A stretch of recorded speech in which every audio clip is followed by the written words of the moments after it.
The Game of Life and How to Play It by Florence Scovel Shinn.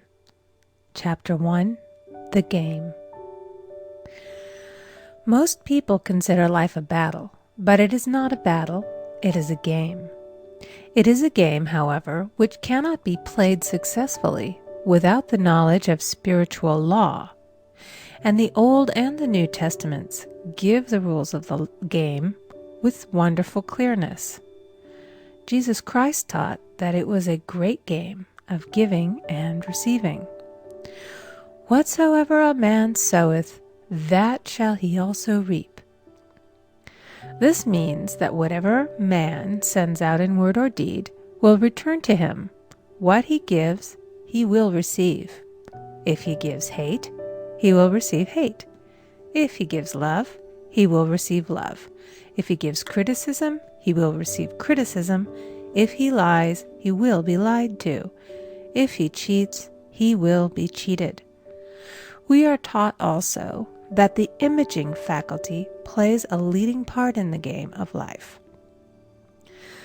Keep thy heart, or imagination, with all diligence, for out of it are the issues of life. Proverbs 4:23. This means that what man images sooner or later externalizes in his affairs. I know of a man who feared a certain disease. It was a very rare disease and difficult to get, but he pictured it continually and read about it until it manifested in his body and he died, the victim of distorted imagination. So we see, to play successfully the game of life, we must train the imaging faculty. A person with an imaging faculty trained to image only good brings into his life every righteous desire of his heart. Health, wealth, love, friends, perfect self-expression, his highest ideals. The imagination has been called the scissors of the mind, and it is ever cutting, day by day, the pictures man sees there, and sooner or later he meets his own creations in his outer world.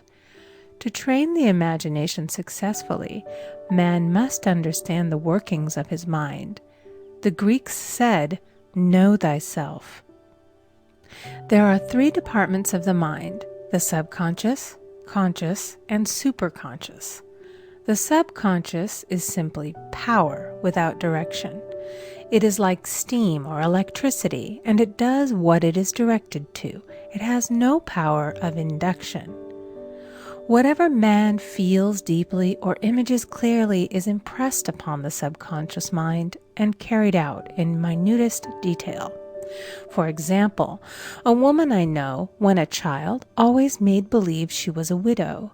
She dressed up in black clothes and wore a long black veil, and people thought she was very clever and amusing. She grew up and married a man with whom she was deeply in love. In a short time he died, and she wore black and a sweeping veil for many years. The picture of herself as a widow was so impressed upon the subconscious mind, and in due time worked itself out regardless of the havoc created. The conscious mind has been called mortal or carnal mind. It is the human mind and sees life as it appears to be. It sees death, disaster, sickness, poverty, and limitation of every kind, and it impresses the subconscious.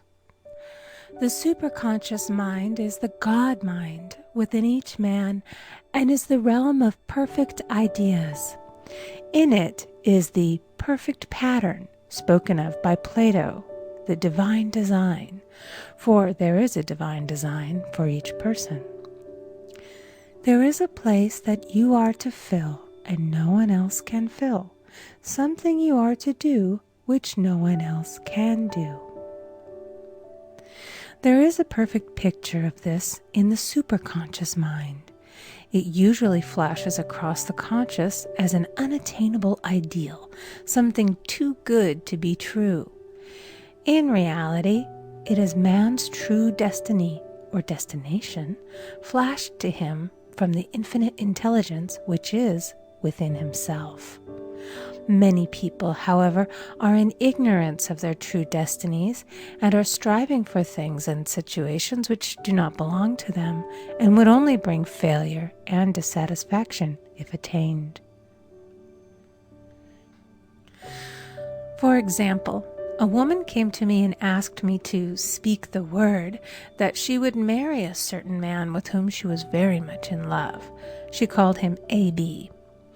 I replied that this would be a violation of spiritual law, but that I would speak the word for the right man, the divine selection, the man who belonged to her by divine right. I added, if A.B. is the right man, you can't lose him, and if he isn't, you will receive his equivalent. She saw A.B. frequently, but no headway was made in their friendship. One evening she called and said, "Do you know, for the last week, A.B. hasn't seemed so wonderful to me." I replied, "Maybe he is not the divine selection. Another man may be the right one." Soon after that, she met another man who fell in love with her at once and who said she was his ideal. In fact, he said all the things that she had always wished A.B. would say to her. She remarked, it was quite uncanny. She soon returned to his love and lost all interest in A.B. This shows the law of substitution. A right idea was substituted for a wrong one. Therefore, there was no loss or sacrifice involved.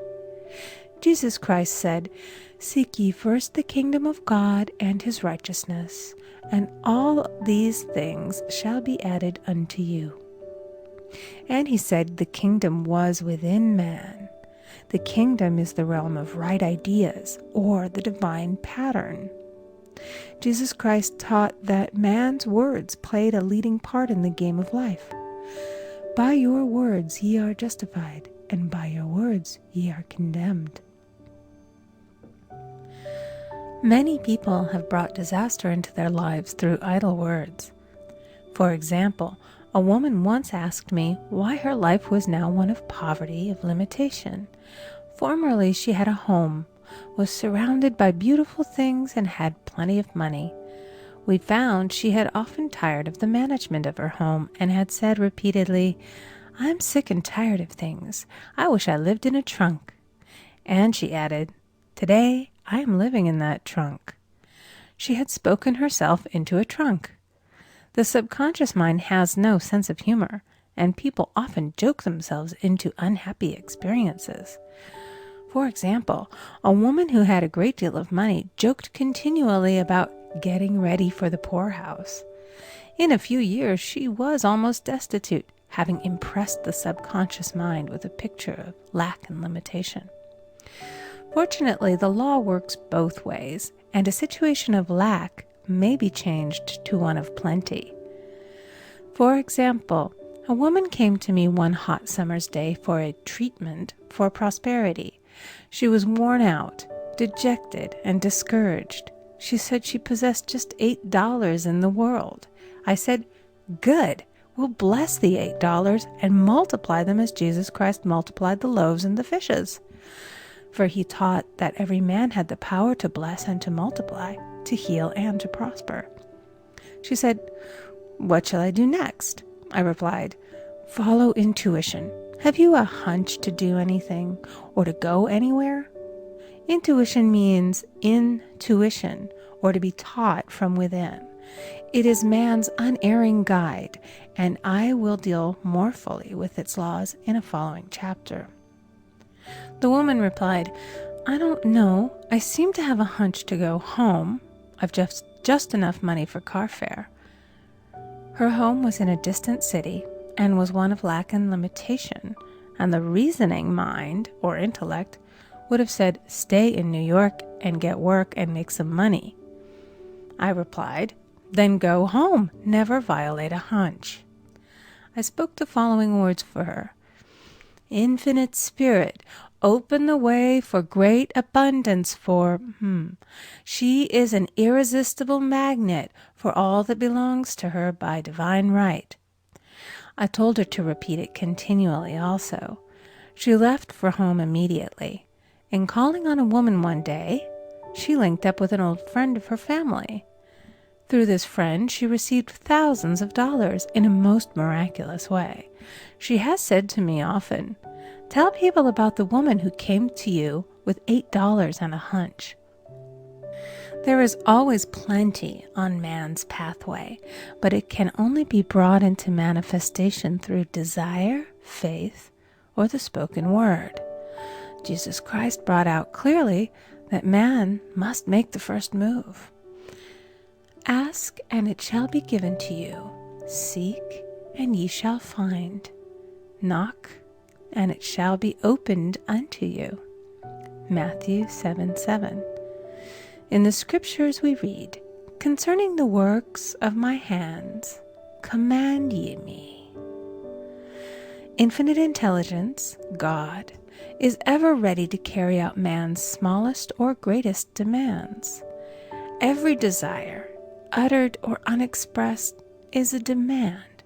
We are often startled by having a wish suddenly fulfilled. For example, one Easter, having seen many beautiful rose trees in the florist's windows, I wished I would receive one, and for an instant saw it mentally being carried in the door. Easter came, and with it a beautiful rose tree. I thanked my friend the following day and told her it was just what I had wanted. She replied, "I didn't send you a rose tree. I sent you lilies." The man had mixed the order and sent me a rose tree simply because I had started the law in action, and I had to have a rose tree.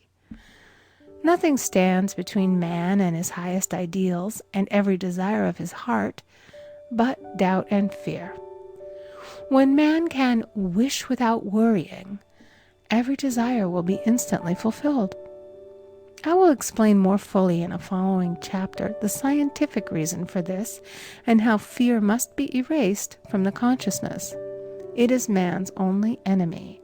Fear of lack, fear of failure, fear of sickness, fear of loss, and a feeling of insecurity on some plane. Jesus Christ said, "Why are ye fearful, O ye of little faith?" Matthew 8:26.